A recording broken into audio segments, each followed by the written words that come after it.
Всем здорово, мужики. Но сегодня у нас работа повеселее, то есть замена шкива и магнита на компрессоре.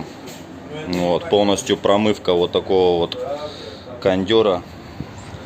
Вот, и установка его вот на такой спринт.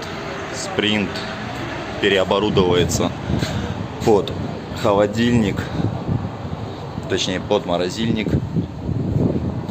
Сюда будет компрессор втыкаться. Вот. Заправка вот такой вот Вольвы.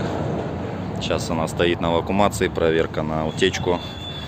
И вот такой вот агрегат станет в спринта.